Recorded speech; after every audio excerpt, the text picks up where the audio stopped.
Pedangdut Inul Daratista kembali didapuk sebagai juri ajang pencarian bakat Liga Dangdut Indonesia LIDA 2021 di Indosiar.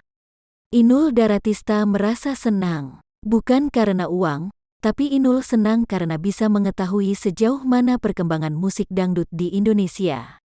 Aku tidak jadi juri pas live aja. Aku ikut audisi sampai kepilih 72 peserta. Aku senang, karena perkembangan dangdut ke depan bagus sekali, kata Inul Daratista dalam jumpa pers virtual LIDA 2021, Jumat tanggal 11 Maret tahun 2021.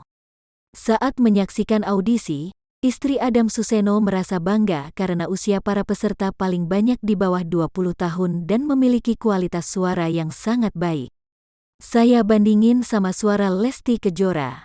Suara mereka mirip sama Lesti. Bangganya, di usia mereka segitu niat belajar dangdut dan basicnya mateng, ucapnya.